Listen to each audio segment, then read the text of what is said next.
My hair's been acting silly today. I'm just gonna call these things trans talks, and I'm just gonna upload them as I make them. Hi there. My name is Lily, and I fucking hate Twitter. The recently a user made a very silly post, and I'm not going to show you their handle or their username, because quite frankly, they face a lot of harassment on it. And it's actually a really good segue because holy fucking shit do I hate this kind of infighting. No, genuinely, I hate it. I'm gonna show you the post. And yes, it is a stupid post, right? But the conversation that it sparked and a lot of the harassment around it ended up being the whole trans men have it easier than trans women.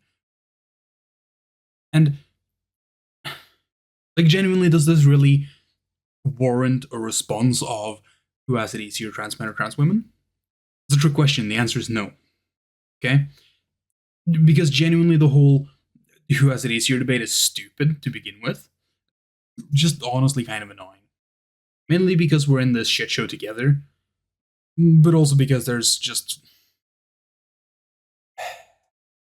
a clear answer to the question. Like the question, who has it easier, trans men or trans women? Or well, trans masculine or trans feminine? The thing that very often is brought up in that is that testosterone is better than estrogen, or well, more effective, which isn't true. It's more quickly effective. Often, not always. Far from always, but it's often quicker working. And it comes with a free voice change. Side note on the free voice change, a lot of trans men actually do go to voice training because there's a lot of strain that comes with it, especially when the vocal cords are changing in that sense. So a lot of trans men who don't do voice training end up straining their voice and have a lot of pain talking.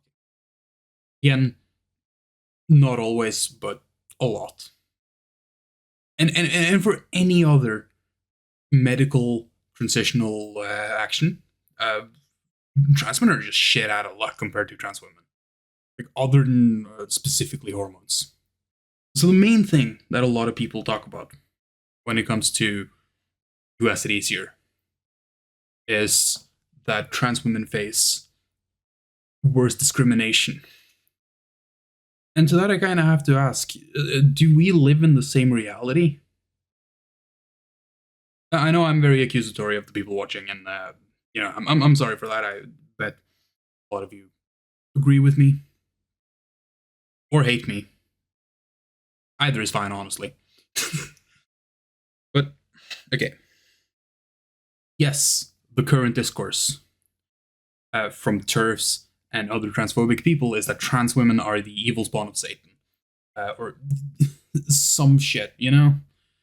And yes, the majority of discriminatory laws and restrictions are backed by trans misogynistic specific rhetoric, and it's trans women that are directly under attack.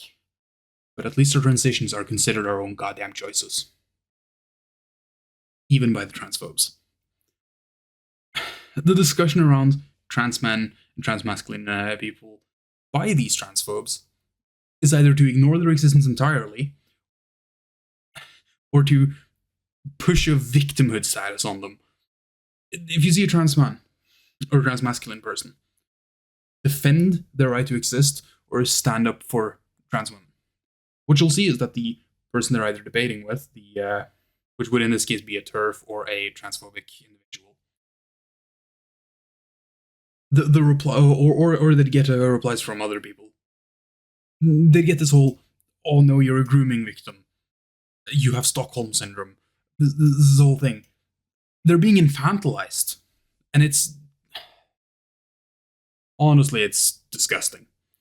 Like, yeah, trans men are absolutely facing discrimination, and that discrimination is primarily infantilizing and dismissive. And that is not because they're better tolerated than trans women.